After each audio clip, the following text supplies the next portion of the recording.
Perfect. That's what they told me every time they listened to her heartbeat or printed a picture from the ultrasound. Perfect. 10 toes, 10 fingers, all 4 heart quadrants, the tangible things you believe are the definition of a healthy baby.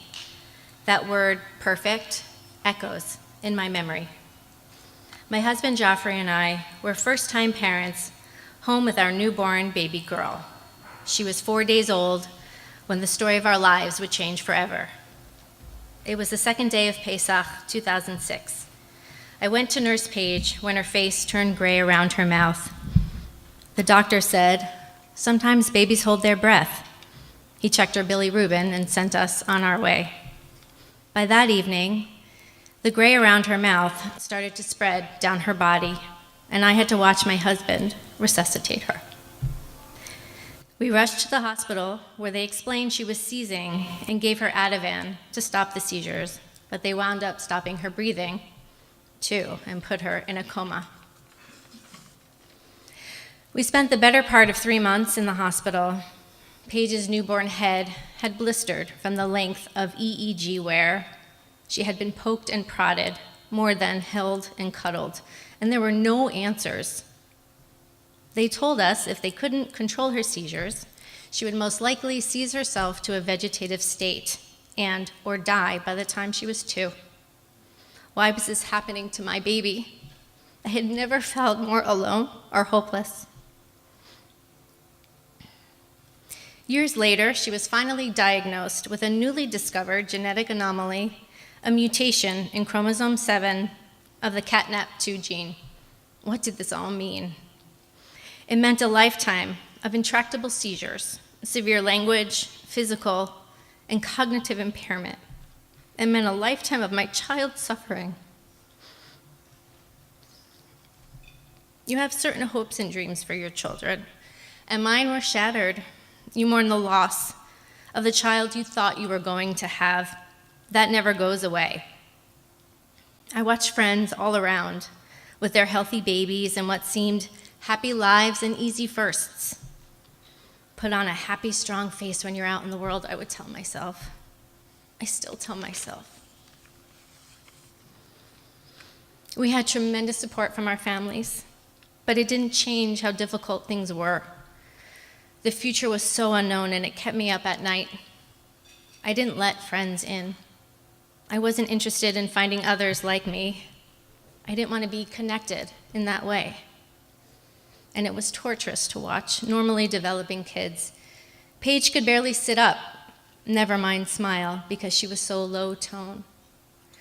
I remember just praying someday, maybe she would be able to say, "Mommy," and hold my hand while taking a walk, if she would ever walk.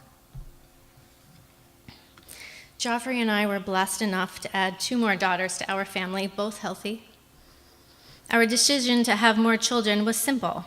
We didn't want Paige to be alone, and we didn't want to put all our hopes and dreams in one basket.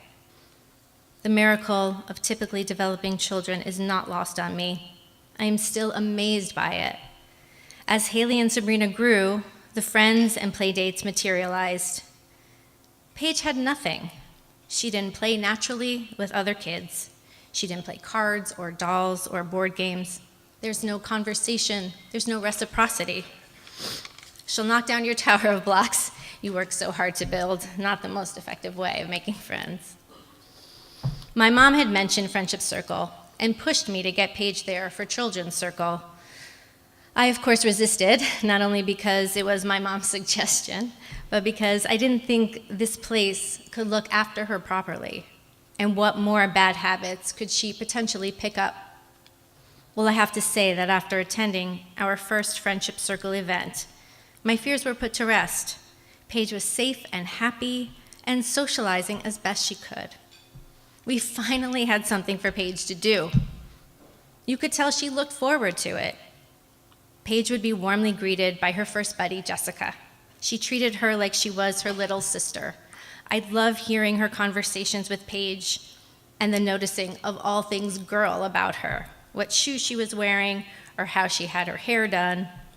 In time, Paige began to say, "I want Friendship Circle." We began getting visits from Jared, our at-home friend. When he first came, I saw how quiet he was. I thought, oh no, he doesn't talk, Paige doesn't talk. What's gonna happen? Fast forward 3 years later, and Jared has become the highlight and Paige's best friend, aside from her sisters. She asks for him every week, even cries for him. I remember receiving the first flyer about winter camp for the kids. Siblings were included in the invite. Brilliant, I thought. Paige will have more to do than sit around the house waiting to be played with or overdose on her iPad. And from my point of view, finally something Haley and Sabrina could only do because Paige was part of it. Friendship Circle doesn't stop at that inclusion. They go above and beyond. Siblings are tremendously affected by the special needs of their brother or sister. They struggle with issues they don't necessarily understand, and they also feel very alone. These kids are worried about not stressing their parents more, so they hold a lot inside. Friendship Circle made arrangements for a psychologist to come in to help these kids express themselves in a comfortable environment. Friendship Circle's concern of well-being expands beyond the children. I never thought I needed to take care of myself, to nurture my soul, to connect with other women who walk in similar shoes, to take a breath. I'll never forget the first Mom's Shabbaton at the spa. It was life-changing. I spent the weekend with 13 incredibly powerful, inspiring, and as my dear friend would call us, holy women. We connected with each other so quickly. We laughed, we cried, and we shared intensely. I left that weekend feeling not just recharged, but connected to women that are doing what I'm doing or more every day for their children. I felt reconnected to my family, my Judaism, and I had new appreciation for the gift I had been given. Paige is 12 years old, and we've been with Friendship Circle for almost 5 years. I am grateful for everything Friendship Circle has given us. The unknown future still keeps me awake at night, but as she gets older, I have comfort knowing that Adult Circle exists, and she will always be connected to this perfect circle of friendship.